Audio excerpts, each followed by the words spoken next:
Praise lord, హల్లెలూయా. దేవునామానికి స్తోత్రాలు. మీ అందరికీ నా వందనాలు తెలియజేస్తున్నాను. ఈ దినం కొరకు దేవుడు సిద్ధపరిచినటువంటి మాటలు. ప్రియ సహోదరి సహోదరుడా, ఈ యొక్క ఉదయకాల సమయంలో నీవు ఏ భయాలతోటి, ఏ కలవరాలతోటి నీ హృదయం నిండిపోయి ఉన్నది?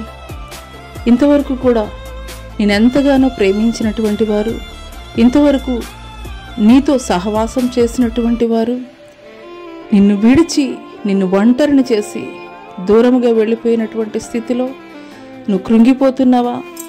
నా జీవితం నేను ఎట్టి రీతిగా నేను కొనసాగించాలి, నాకు ఎవరు సహాయకులుగా ఉంటారు అని ఇదే నీ ఆలోచన అయితే దేవుడు ఈ ఉదయకాల సమయంలో నీతో మాట్లాడుతున్నారు.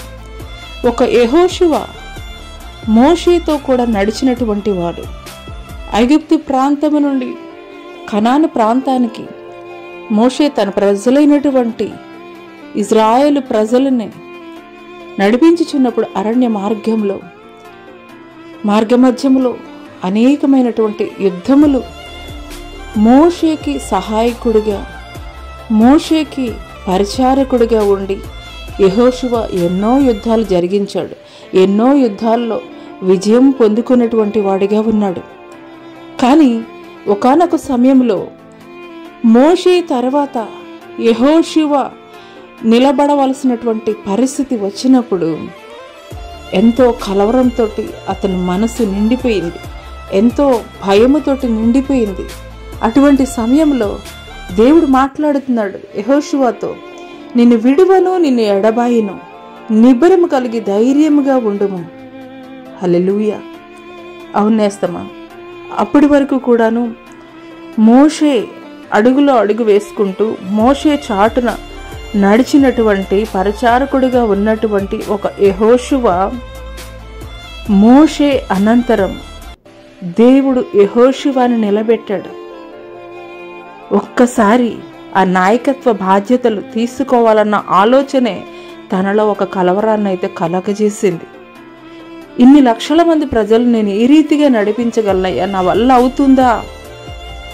ఈ యొక్క ఆలోచనలు కలిగి ఉన్నటువంటి యెహోషువతోటి దేవుడు మాట్లాడుతున్నాడు. నిన్ను విడువను, నిన్ను ఎడబాయను, నిబ్బరం కలిగి ధైర్యంగా ఉండు, నేను మోషేకి తోడై ఉన్నట్టు నీకు కూడా తోడై ఉంటానని. హల్లెలూయా. ఈ మాటలు వింటున్నటువంటి ప్రియనేస్తమా, నీ జీవితంలో ఎవరెవరో ఇంతవరకు నీకు సహాయకులుగా ఉండి వారు నిన్ను విడిచి దూరంగా వెళ్ళిపోయినటువంటి వారిగా ఉండవచ్చు, ఒంటరిని చేసినటువంటి పరిస్థితుల్లో నీవు ఉండవచ్చు. అటువంటి సమయంలో నేను ఏ రీతిగా నా జీవితాన్ని కొనసాగించాలి, ఇలాంటి ఆలోచనలతోటి నువ్వు సతమతమవుతూ ఉన్నట్లయితే కనుక ఒక యెహోషువతో మాట్లాడినటువంటి దేవుడు ఈ యొక్క ఉదయకాల సమయంలో నీతో కూడా మాట్లాడుతున్నారు. నిబ్బరము కలిగి ధైర్యంగా ఉండుము, నిన్ను విడువను, ఎడబాయనని. హల్లెలూయా.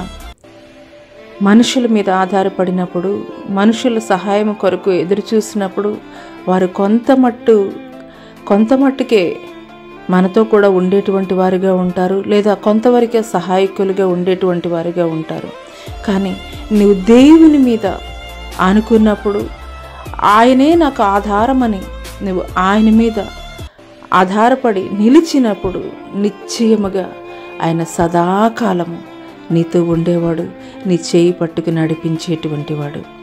కాబట్టి భయాన్ని విడిచిపెట్టి దేవుడు నా పక్షముగా ఉన్నాడు అనేటువంటి ఒక ధైర్యాన్ని నీవు కలిగి ఉండమని పరిశుద్ధాత్మ దేవుడు నీకు తెలియజేస్తున్నాడు. అట్టి కృప దేవుడు నీకు దయచేయనుగాక. ఆమెన్.